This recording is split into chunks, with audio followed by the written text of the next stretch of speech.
முக்கிய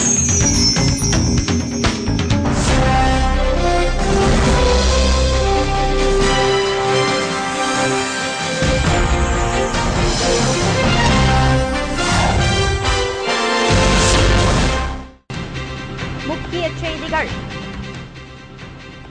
லோக்பால் மசோதாவிற்கு ஆதரவாக போராட்டம் நடைபெற மன்மோகன் சிங் அரசே காரணம். நாடாளுமன்றத்தில் சுஷ்மா ஸ்வராஜ் உரை.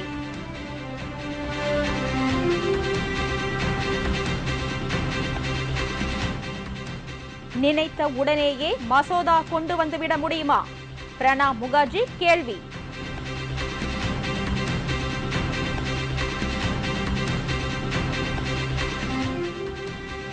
ஒன்பதாம் தேதி தூக்கு என்று அதிகாரி கூறியதும் கதறி துடித்தனர் முருகன், பேரறிவாளன், சாந்தன். வேலூர் சிறையில் அழுகுரல்.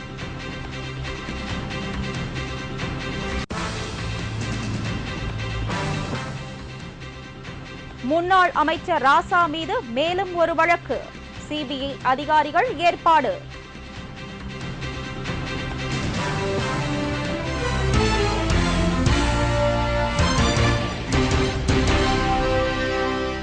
வணக்கம்.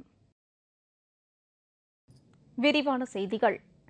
நாடெங்கும் போராட்டம் நடைபெறுவதற்கு ஐக்கிய முற்போக்கு கூட்டணி அரசு காரணம் என்று நாடாளுமன்ற மக்களவையில் எதிர்க்கட்சித் தலைவர் சுஷ்மா ஸ்வராஜ் தெரிவித்துள்ளார். லோக்பால் மசோதா குறித்து நாடாளுமன்றத்தில் விவாதம் நடைபெற்றது. லோக்பால் மசோதாவை பாஜக ஆட்சியில் நிறைவேற்றாதது தவறானதுதான் என்று அவர் குறிப்பிட்டார். 1968 இருந்து இதுவரை 8 முறை இதுபோன்ற மசோதா தாக்கல் செய்ய முயற்சி நடந்ததாக சுஷ்மா ஸ்வராஜ் தெரிவித்தார். ஐக்கிய முற்போக்கு கூட்டணி இரண்டாவது முறையாக ஆட்சிக்கு வந்த பிறகு லஞ்ச ஊழல் தாராளமாக அதிகரித்து விட்டது என்று அவர் குற்றம் சாட்டினார். தற்போது லோக்பால் என்பது மக்கள் இயக்கமாக நடந்து வருகிறது என்றும், அரசு தாக்கல் செய்த லோக்பால் மசோதா எரிகிற நெருப்பில் எண்ணெய் ஊற்றுகிற மாதிரி அமைந்துவிட்டது என்றும் சுஷ்மா ஸ்வராஜ் தெரிவித்தார். தெரியெங்கும் போராட்டம் நடைபெறுவதற்கு ஐக்கிய முற்போக்கு கூட்டணி அரசுதான் காரணம் என்று கூறிய அவர், தொடர்ந்து லஞ்ச ஊழல் நடைபெறுவதால் மக்கள் ஆத்திரமடைந்துள்ளனர் என்றும் குறிப்பிட்டார்.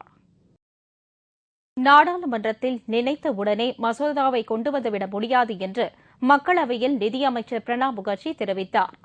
மக்களவையில் இன்று லோக்பால் மசோதா மீது பேசிய அவர், எதிரணியினர் தெரிவித்த லோக்பால் மசோதாவில் 6 முரண்பாடுகள் உள்ளன என்று தெரிவித்தார். அண்ணா ஹசாரே தனது போராட்டத்தை கைவிட்டு பேச்சுவார்த்தை நடத்த வேண்டும் என்று கேட்டுக் கொண்டார். நாடாளுமன்ற நிலைக்குழு இந்த மசோதாக்களை விரைவில் ஆய்வு செய்து மன்றத்தில் தாக்கல் செய்ய உதவ வேண்டும் என்றும் பிரணாப் முகர்ஜி குறிப்பிட்டார். தற்போதைய நிலையில் லோக்பால் பிரச்சினையில் அரசு எந்த வழியிலும் போக முடியாத நிலைமை ஏற்பட்டுள்ளது என்று குறிப்பிட்ட பிரணாப் முகர்ஜி, லோக்பால் சம்பந்தப்பட்ட போராட்டங்கள் கைவிடப்பட வேண்டும் என்றும் வலியுறுத்தினார். ராஜீவ்காந்தி கொலை வழக்கில் தூக்கு தண்டனை பெற்று செப்டம்பர் 9ஆம் தேதி அதிகாலையில் தூக்கிலிடப்பட இருக்கும் முருகன் உள்ளிட்ட 3 பேரும் கதறி அழுதபடி உள்ளனர். முருகன், சாந்தன், பேரறிவாளன் ஆகிய 3 பேரை செப்டம்பர் 9ஆம் தேதி அதிகாலை தூக்கில் போட வேலூர் சிறை அதிகாரிகளுக்கு தமிழக அரசிடம் இருந்து உத்தரவு வந்துள்ளது. அந்த 3 பேரின் கருணை மனுக்களை குடியரசுத் தலைவர் பிரதீபா பாட்டீல் நிராகரித்து விட்டதால் 3 பேரையும் தூக்கில் போட தமிழக அரசு உத்தரவு பிறப்பித்தது. 3 தூக்கு தண்டனை கைதிகளிடமும் சிறை கண்காணிப்பாளர் அறிவுடை நம்பி மாநில அரசிடம் இருந்து வந்த உத்தரவை தெரிவித்தார். இதை கேட்டு 3 பேரும் கதறி அழுதனர். அவர்கள் 3 பேரும் இனிமேல் சிறைக்குள் மட்டுமே வைக்கப்பட்டு இருப்பார்கள், குடும்பத்தினர் மற்றும் போய் பார்க்கலாம். இதனிடையே மரண தண்டனையை நிறுத்தி வைக்க சென்னை உயர்நீதிமன்றத்தில் மனு தாக்கல் செய்யப்பட இருக்கிறது. இதற்காக பிரபல வழக்கறிஞர் ராம்ஜெத் மலானி நாளை மறுநாள் திங்கட்கிழமை சென்னை வருகிறார்.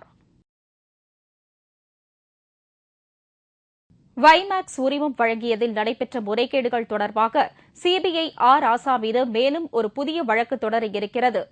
2G அலைக்கற்றை ஊழல் தொடர்பாக முன்னாள் தொலைத்தொடர்புத்துறை அமைச்சர் ராசா கைது செய்யப்பட்டு திகார் சிறையில் அடைக்கப்பட்டுள்ளார். இந்த வழக்கு தொடர்பாக கனிமொழி உள்ளிட்ட 13 பேர் திகார் சிறையில் உள்ளனர்.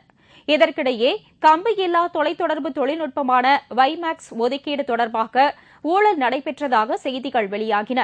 இதையொட்டி BSNL நிறுவனத்தை சேர்ந்த சில அதிகாரிகள், பன்னாட்டு நிறுவனங்களைச் சேர்ந்த சில ஊழியர்கள் மீது ஏற்கனவே வழக்கு பதிவு செய்யப்பட்டிருந்ததாக சிபிஐ வட்டாரங்கள் தெரிவித்துள்ளன. ராசா தொலைத்தொடர்புத்துறை அமைச்சராக இருந்தபோது வைமாக்ஸ் உரிமம் வழங்க குறிப்பிட்ட நிறுவனத்திற்கு சலுகை காட்டியதாக ஆரம்பகட்ட விசாரணையில் சிபிஐக்கு தெரியவந்துள்ளது. இதன் பேரில் அவர் மீது புதிய வழக்கு தொடரப்படும் என்று சிபிஐ வட்டாரங்கள் தெரிவித்துள்ளன.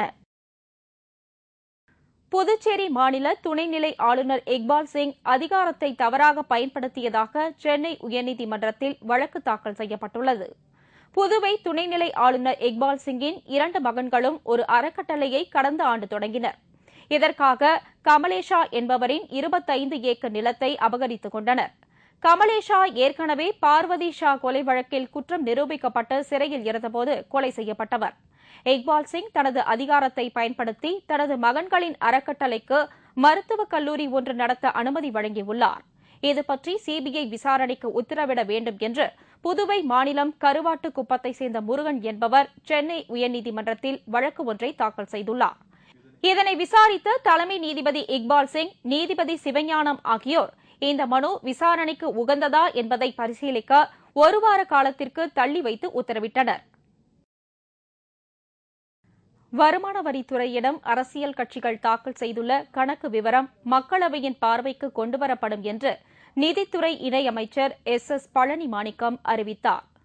மக்களவையில் இது பற்றிய கேள்விக்கு பதிலளித்த அமைச்சர் பழனி மாணிக்கம், நாட்டில் உள்ள அனைத்து அரசியல் கட்சிகளும் அவர்களது வருமானம் பற்றிய விவரங்களை தாக்கல் செய்யும்படி ஏற்கனவே அறிவிக்கப்பட்டிருந்தது என்றும், அதன்படி அரசியல் கட்சிகள் வருமான வரி கணக்குகளை தாக்கல் செய்துள்ளனர் என்றும் கூறினார். அந்த விவரங்கள் மக்களவையில் விரைவில் தாக்கல் செய்யப்படும் என்றும் தெரிவித்தார். அனைத்து கல்வி வாரியங்களுக்கும் பொதுவான பாடத்திட்டம் கொண்டுவரும் திட்டம் எதுவும் மத்திய அரசின் பரிசீலனையில் இல்லை என்று மனிதவள மேம்பாட்டுத்துறை அமைச்சர் கபில் சிபல் தெரிவித்துள்ளார். நிகழ்ச்சி ஒன்றில் அவர் பேசும்போது, இடைநிலை மற்றும் மேல்நிலை கல்வியில் பொதுவான பாடத்திட்டம் கொண்டுவர வேண்டியது அவசியம் என்று மத்திய கல்வி ஆலோசனை வாரியம் கருத்து தெரிவித்துள்ளது என்றும், குறிப்பாக அறிவியல் மற்றும் கணித பாடங்களில் இதை செய்வதன் மூலம் தொழில்நுட்ப கல்விகளில் சேரும் மாணவர்களுக்கு சமமான போட்டி வாய்ப்பு ஏற்படும் என்றும் கல்வி ஆலோசனை வாரியம் கூறியுள்ளது என்றும் தெரிவித்தார். ஆனால் இதை நடைமுறைப்படுத்தி சமச்சீர் கல்வி பாடத்திட்டம் கொண்டுவரும் திட்டம் எதுவும் மத்திய அரசின் பரிசீலனையில் இல்லை என்று கபில் சிபல் தெரிவித்தார். ராஜீவ்காந்தி கொலை வழக்கில் 3 தூக்கு தண்டனையை ரத்து செய்ய தமிழக அரசும் மத்திய அரசும் அனைத்து முயற்சிகளையும் செய்ய வேண்டும் என்று திமுக தலைவர் கருணாநிதி தெரிவித்துள்ளார். இது தொடர்பாக அவர் வெளியிட்டுள்ள அறிக்கையில், ராஜீவ்காந்தி கொலை வழக்கில் சாந்தன், பேரறிவாளன், முருகன் ஆகியோருக்கு தூக்கு தண்டனை உறுதி செய்யப்பட்டுள்ளது என்றும், தூக்கு தண்டனை என்பது கூடாது என்றும், ஏற்கனவே 3 பேரும் 20 ஆண்டுகள் சிறையில் இருந்ததை கருத்தில் கொண்டு தூக்கு தண்டனையில் இருந்து அவர்களை காப்பாற்ற வேண்டும் என்றும் தெரிவித்துள்ளார்.